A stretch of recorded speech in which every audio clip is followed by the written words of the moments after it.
Bom dia. Que Deus, na sua infinita misericórdia, nos ampare a todos, nos ilumine. É uma satisfação muito grande, uma alegria imensa estar aqui nesse domingo abençoado e para falar a respeito do capítulo 5 do Evangelho, mais precisamente sobre as causas atuais das aflições. Eu fiz uma adaptação comparando aí a nossa conduta, os nossos pensamentos, a conduta e os pensamentos de Judas. E aí, por isso que eu escolhi o tema da palestra, os Judas dos tempos atuais. Por que isso?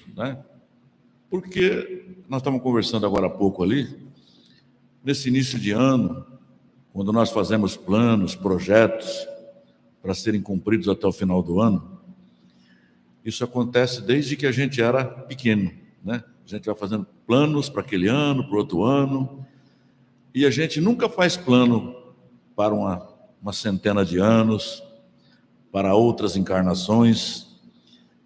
A gente vive como se a nossa vida fosse só essa aqui.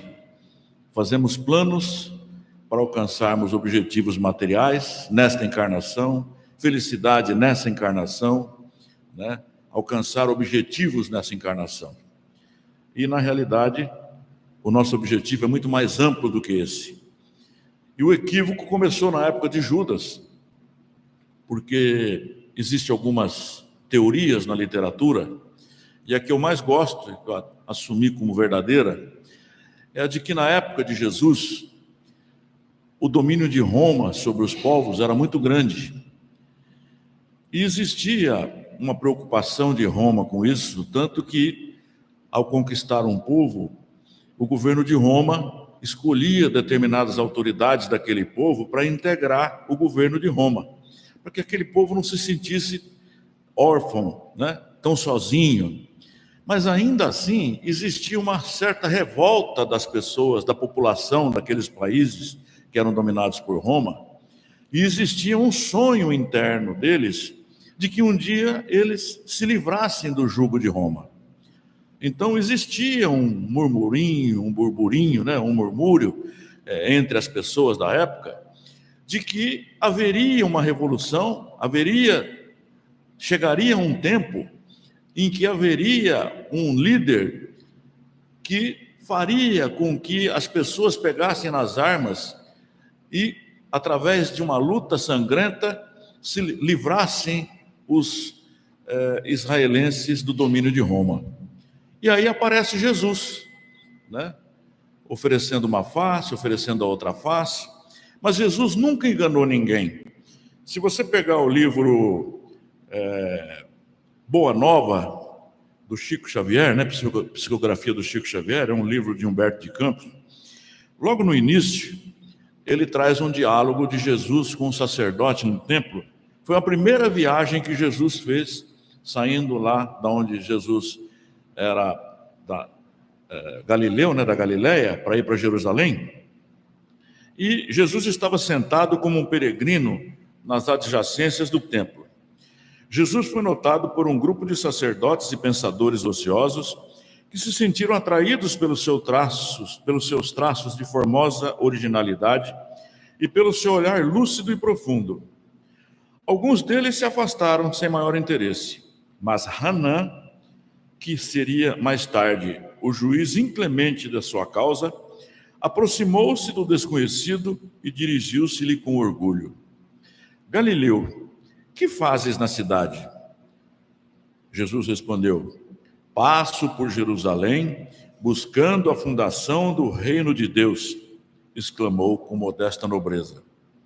Reino de Deus? Tornou o sacerdote com acentuada ironia. E que pensas tu venha a ser isso? Jesus respondeu: esse reino é a obra divina no coração dos homens, esclareceu Jesus com grande serenidade. Olha a resposta de Jesus. Esse reino é a obra divina no coração dos homens. Ou seja, é uma obra de dentro para fora, não uma obra de fora para dentro. Obra divina em tuas mãos? Revidou Hanã com uma gargalhada de desprezo. e continuou as suas observações irônicas e perguntou: com que contas para levar avante essa difícil empresa? Quais são os teus seguidores e companheiros? Caso terás conquistado o apoio de algum príncipe desconhecido e ilustre para auxiliar-te na execução dos seus planos? Jesus respondeu: meus companheiros hão de chegar de todos os lugares. Sim, respondeu Ramá, os ignorantes e os tolos estão em toda parte na terra. Certamente que esse representará o material da tua edificação. Entretanto, propõe-te realizar uma obra divina. E já viste alguma estátua perfeita modelada em fragmentos de lama? O sacerdote replicou-lhe Jesus com energia serena: nenhum mármore existe mais puro e mais formoso do que o sentimento, e nenhum cinzel, nenhum martelo, é superior ao da boa vontade.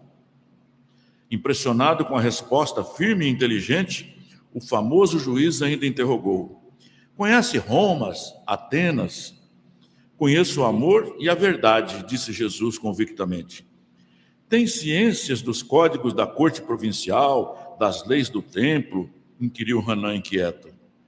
Sei que a vontade do meu Pai que está nos céus, respondeu o mestre brandamente. Sei qual é a vontade do meu Pai. O sacerdote contemplou irritado e, dirigindo-lhe um sorriso de profundo desprezo, demandou a torre Antônia em atitude de orgulhosa superioridade.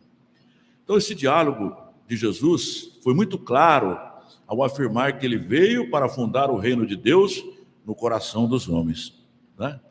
Ainda assim, Judas Iscariotes acreditou que Jesus seria aquele que viria para incentivar as criaturas de Israel a pegar nas armas e libertar Israel do jugo romano, né?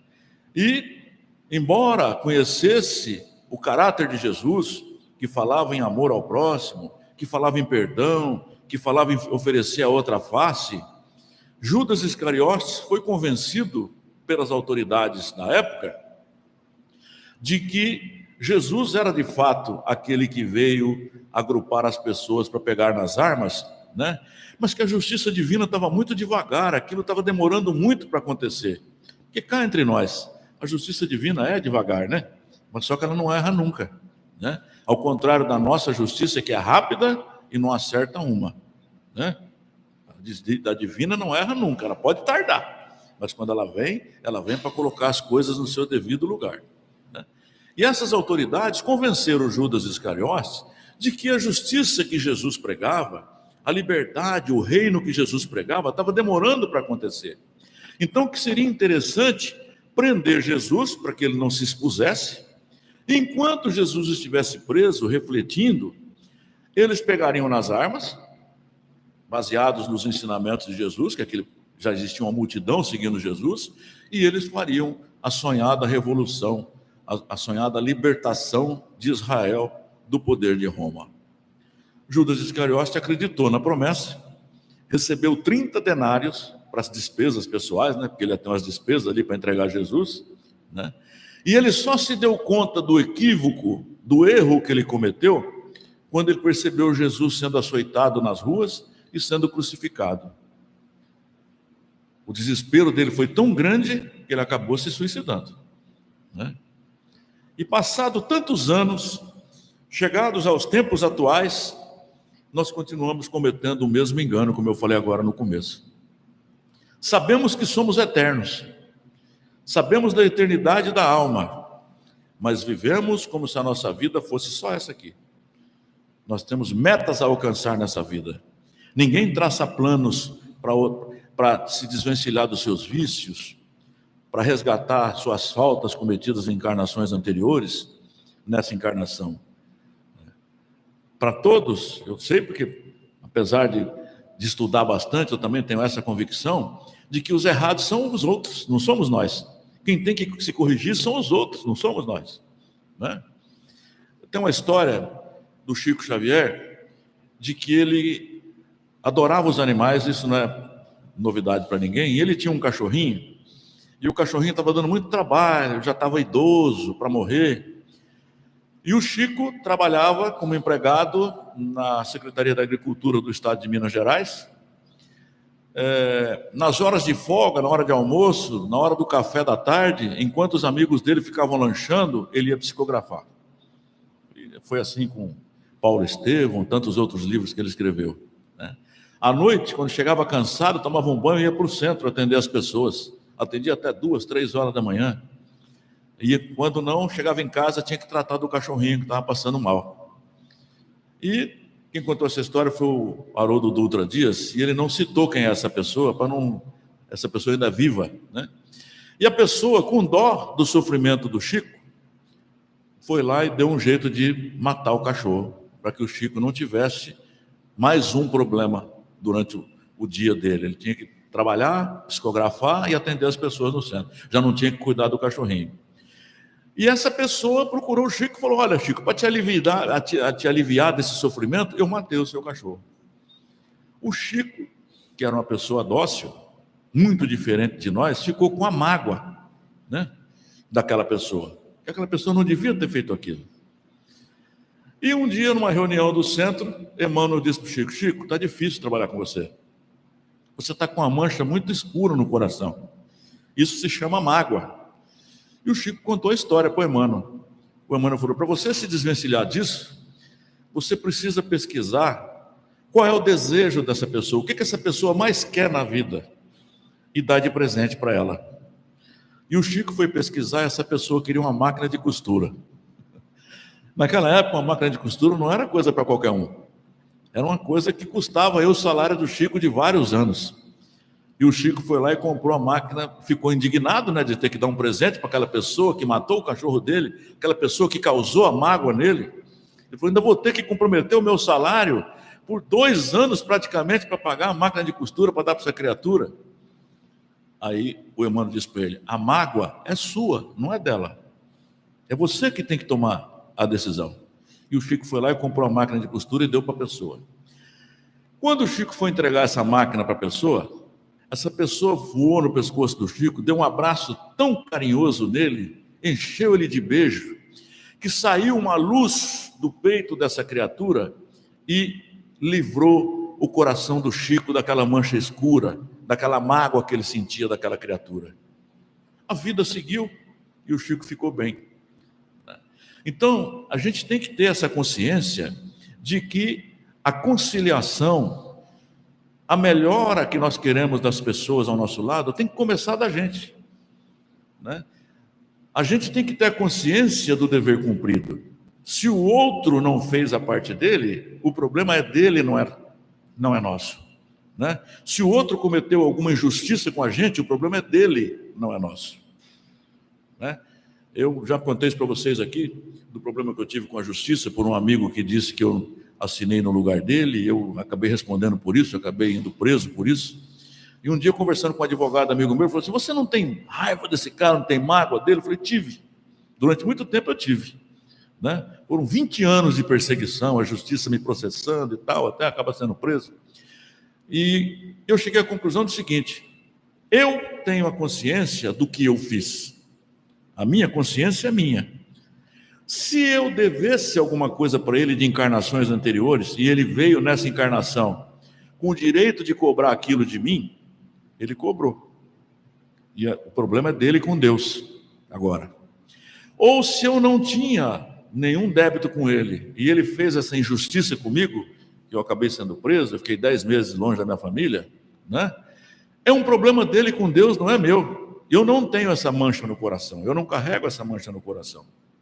Então nós cometemos o grave erro que cometeu Judas Iscariote lá atrás, de achar que os erros são das outras pessoas, que as outras pessoas é que tem que dar o primeiro passo, que ninguém é igual, né? Nós temos as criaturas reflexivas e as criaturas ativas, aquelas que fazem sem pensar, né? Eu me lembro, nós estávamos comentando agora há pouco a respeito da radiodifusora, e quando eu vim para o Presidente Prudente, que eu parei de voar, sofri um acidente de avião lá no Amazonas, vim para cá para me recuperar, e acabei não querendo voltar mais, fiquei por aqui, fui ser gerente da radiodifusora. E numa reunião que eu tive em São Paulo com os diretores da rádio, eles falaram para mim: olha, você vai ser o diretor comercial. e o Leão, que era o seu Luiz Leão, vai ser o diretor administrativo. Aí eu vim como diretor comercial, vendia propaganda e tal, mas o Leão era aquele cara que segurava tudo. Vamos comprar uma mesa de som nova? Não, não sei o quê. Vamos comprar o som da rádio está ruim, vamos melhorar? Não, está ruim, está bom, vou deixar assim, não sei o quê. Então eu era o ativo, ele era o reflexivo. E um dia eu reclamei dele na reunião que eu tinha com o meu chefe lá em São Paulo. O meu chefe disse exatamente isso: Ivan, vocês são as duas pessoas que se completam. Se eu deixar você fazer as coisas do seu jeito, não vai sobrar dinheiro no caixa, que você vai gastar tudo. Você quer comprar válvula, você quer comprar mesa nova, você quer comprar gravador novo, você quer trocar antena, você quer comprar viatura, unidade móvel para rádio e tal. E o Leão era aquele cara que segurava as pontas, não deixava eu fazer. Eu acabei ficando gerente geral depois da rádio, mas depois de muito aprender. Não foi na primeira vez. Então as pessoas são umas reflexivas, outras ativas. E às vezes o tempo de uma pessoa não é igual a outra. Você já viu aquela receita de bolo? Você vai na casa, a avó da minha mulher, ela fazia um bolo de fubá, que ela era pobrezinha, né? Manteiga não tinha, leite muito menos. E ela fazia um bolo de fubá que você colocava leite, um monte de coisa, e o bolo não ficava igual ao da velhinha. E ela passou a receita para a Yara, minha esposa, passou para as netas. Ninguém faz o bolo igual ao da velha. O bolo da Vera. Por quê? Porque a minha receita é diferente da sua. O meu forno pode estar mais quente do que o seu. O meu leite pode estar mais velho do que o seu. O meu fubá pode ser mais novo, o seu mais velho. Ou seja, cada um de nós está num tempo diferente. Embora nós tenhamos as mesmas deficiências, porque estamos encarnados num mundo de provas e expiações, que está se transformando em um mundo de regeneração, nós estamos no mesmo barco. E nós temos essas diferenças um dos outros. O tempo de um é diferente do outro.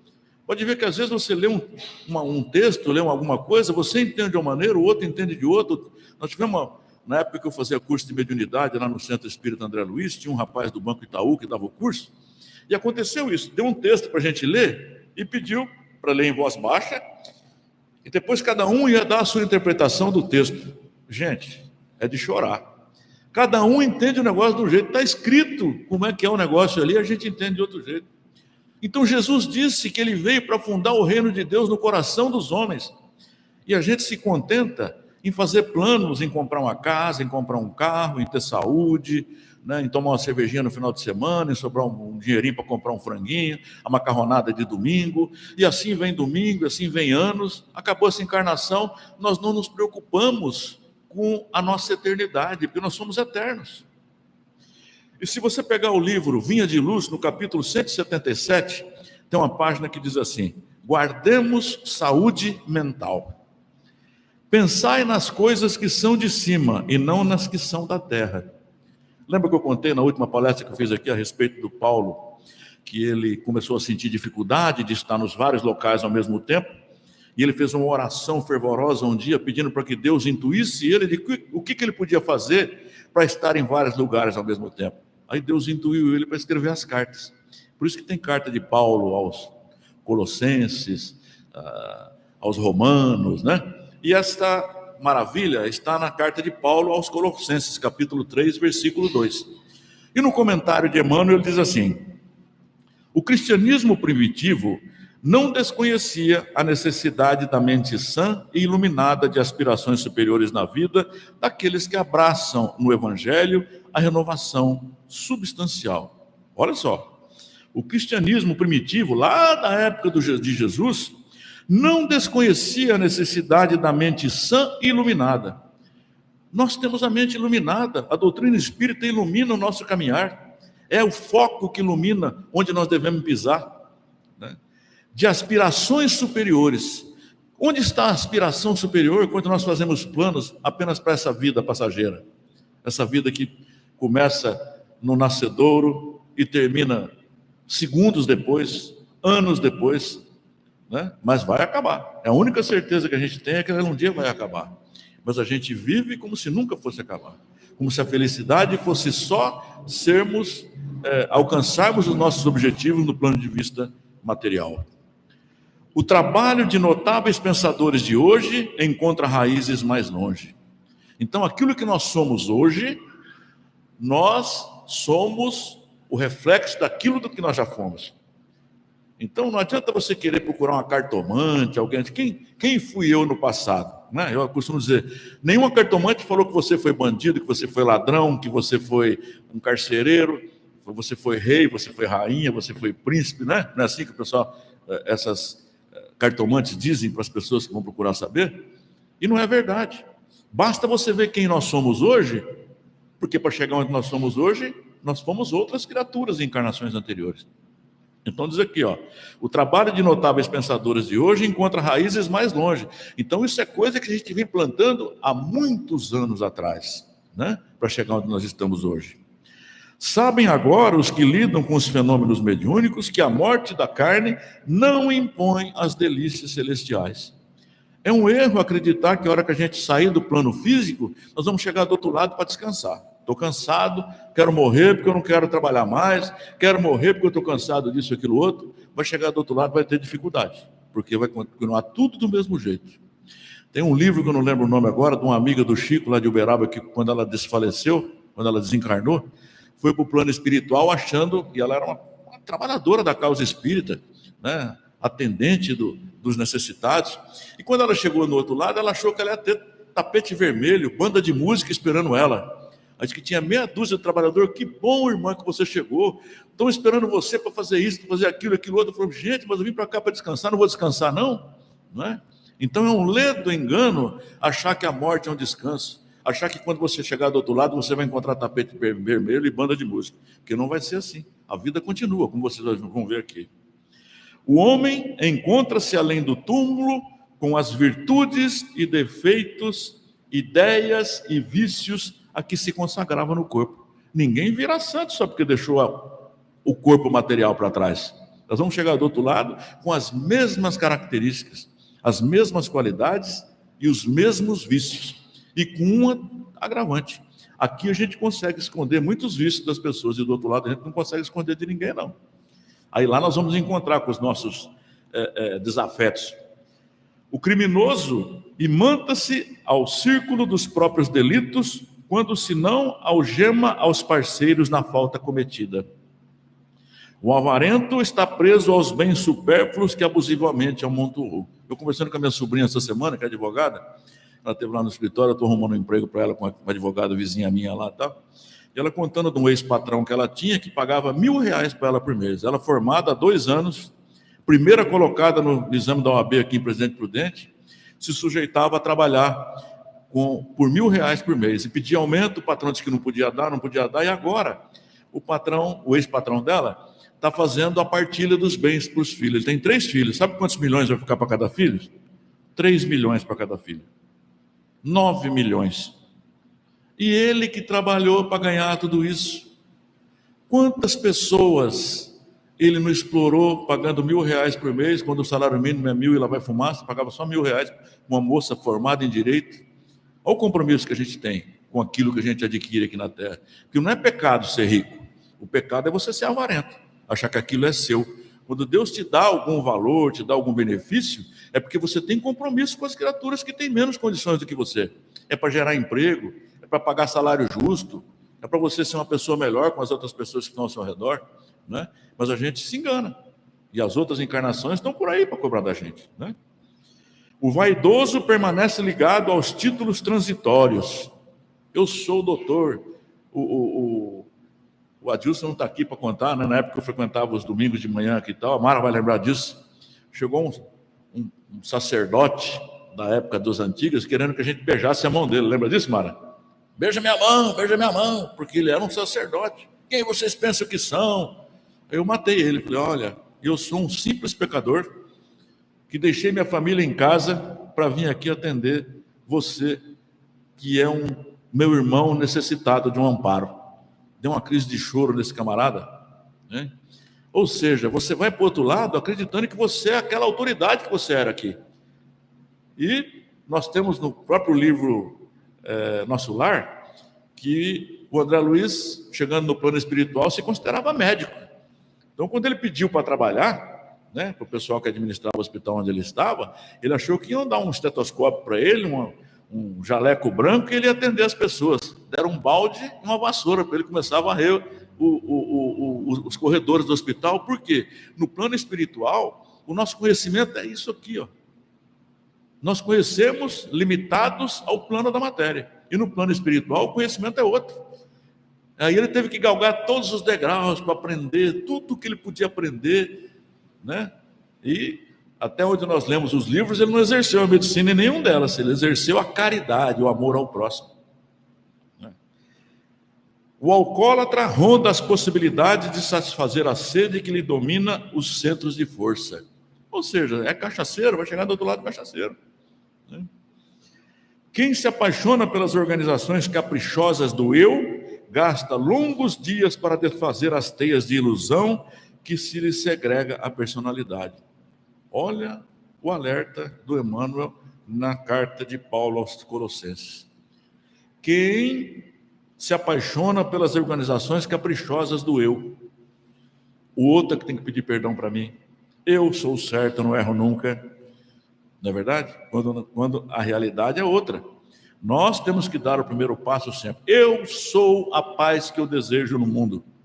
Porque se eu quero paz, eu tenho que semear a paz. Eu tenho que dar o exemplo do que eu quero. É dando que se recebe, não é recebendo que se dá. Não é? É muito claro isso. Então nós temos que deixar de ser egocentrista, acreditar que nós somos os únicos corretos, os únicos certos. Temos que ouvir, temos que ser ativo? Temos, mas temos que ser reflexivo também. O programa antecede o serviço. Olha só, o programa antecede o serviço. Primeiro eu tenho que me programar. O projeto traça a realização, ou seja, temos que projetar para colocar em prática. O pensamento é energia irradiante. Espraemo-la na terra e aprender-nos-emos naturalmente ao chão. Elevemo-nos para o alto e conquistaremos a espiritualidade sublime. Nosso espírito residirá onde projetarmos nossos pensamentos, alicerces vivos do bem e do mal. Por isso mesmo, dizia Paulo sabiamente, pensai nas coisas que são de cima.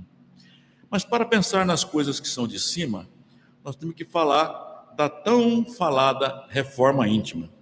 E quando a gente fala em reforma íntima, dá a impressão que você precisa quebrar, né? A gente pensa naquela reforma da casa, na reforma de um cômodo, na reforma de um carro, que tem que passar a lixa, tirar a tinta, pintar de novo.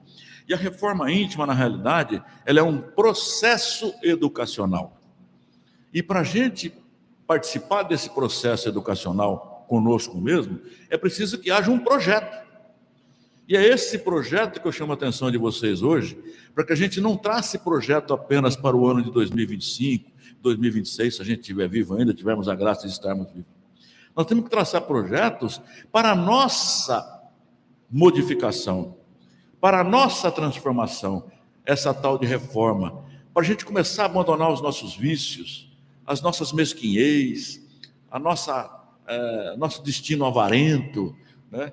E, através dessa reforma íntima, o princípio primordial para essa reforma íntima é a nossa consciência da nossa imortalidade. Porque se nós não temos a consciência da imortalidade, a gente só pensa, eu sou imortal, mas eu quero viver a vida de hoje, nós vamos traçar projetos apenas para o período que nós estamos aqui passando pela Terra.